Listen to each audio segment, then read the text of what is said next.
Good day. Controversy is a very interesting concept. Basically, you have a game, movie, book, or event that everybody knows about and can be considered bad. And as such, multiple stories, multiple fabrications are created surrounding it. Getting to the heart of the matter is somewhat difficult, and finding the truth is also somewhat difficult as well.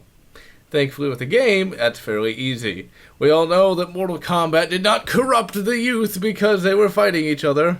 And Postal 2 is not the gore fest that's so morally reprehensible that everyone says it is. No, in all reality, Postal 2 is just a somewhat generic first-person shooter. Now let's take a look at what Postal 2 is and what Postal 2 isn't. Postal 2 is supposed to be a game where it's as violent as you are. And that is exactly correct. The game is as violent as one can be. But that's the thing, you don't have to be violent in this game at all.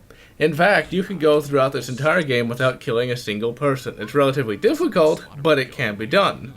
Also, the game does not tell you to be violent.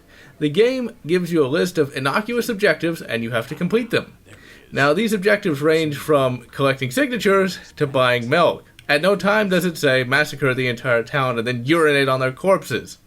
So, in that, this game is no more violent than, say, Fallout 3 or any of the Grand Theft Auto games. You can be violent, but you don't have to be. And with that being the case, how is this game bad in any way?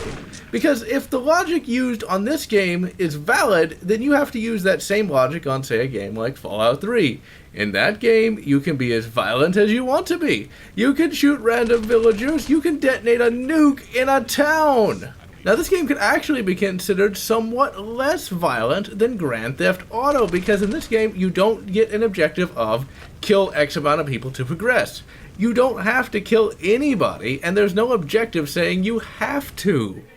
So, why doesn't Grand Theft Auto... Oh wait, it kind of already does. So why does Postal 2 get all the hate? But anyway, there are a few generic FPS enemies in this game. For example, there's a bunch of crazy protesters that will get out guns and try to kill you.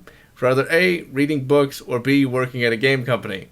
That's not really morally ambiguous. It's just a bunch of crazy people coming after you with guns. And you can either A, run away, or B, fight it out. And for the sake of this review, it's a lot more entertaining to see me shoot random people than just run away. But you very well can.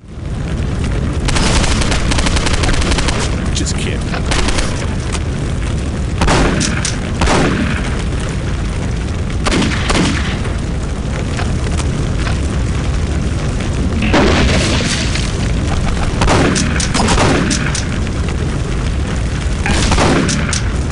Now, the Postal Dude character is not really all that popular, and that's actually probably pretty good because he's really just a slightly more generic and slightly more cynical version of Serious Sam. In fact, I'd go as far to say he's kind of a more lamer version of Serious Sam. Postal 2 is an interesting game.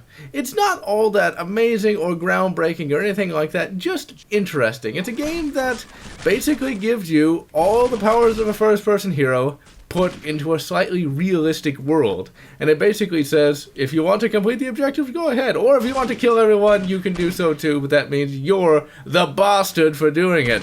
And with that, this is John, signing off.